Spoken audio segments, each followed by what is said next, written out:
In 1918, one of the deadliest pandemics ever recorded ravaged the world. And for the first time in history, photographers would be around to document the global health crisis. The photographs they took are haunting. But at the time, no one really got to see them. The reason why is the same reason we call this flu the Spanish flu.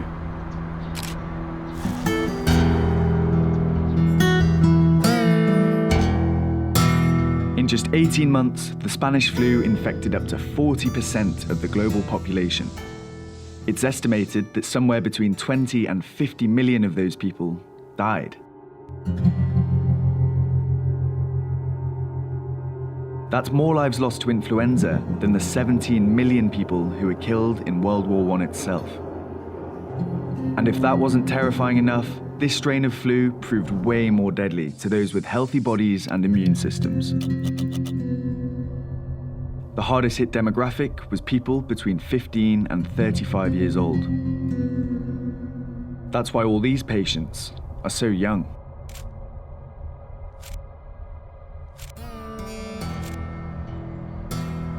These soldiers are Americans, and they're on their way to the front line in France.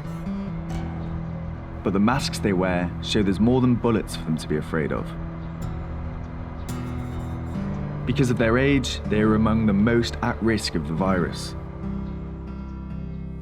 As if the trench foot, machine guns, and constant shelling wasn't quite enough, they also had to contend with an invisible killer.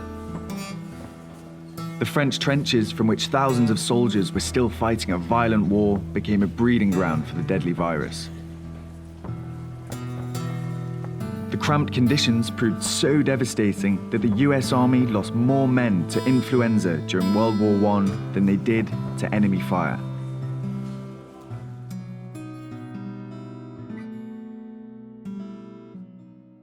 And the military involvement didn't end there. In 1918, military personnel made up the bulk of international travel.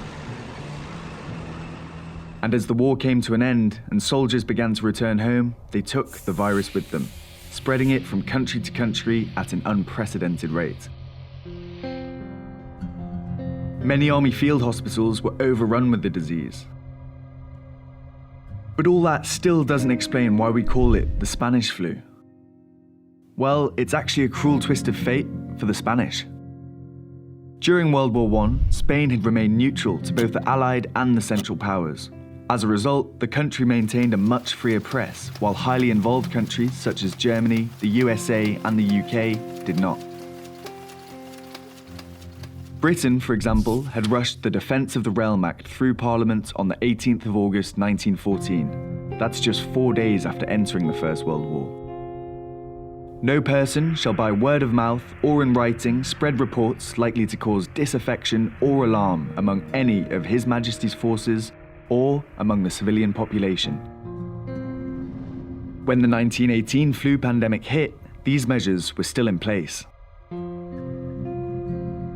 It meant that the gravity of the crisis, as well as most of the images, remained under wraps for years.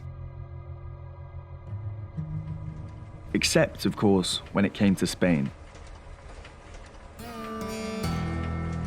Spanish news outlets reported freely about the spread of the virus, and in turn, that news spread across the world too. News of the sickness first made headlines in Madrid in May 1918, and coverage only increased when their king came down with a nasty case.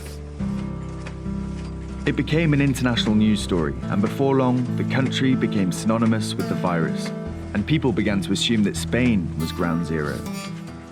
The irony is that the people of Spain, none the wiser to outside opinion, believed the virus had started in France, where war was still raging. But in the end, that didn't matter.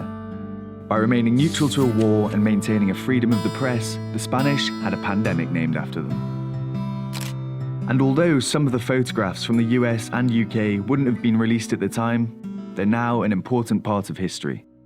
And they tell their own story. That when it comes to censorship in photography, it's always the photograph that lasts the longest.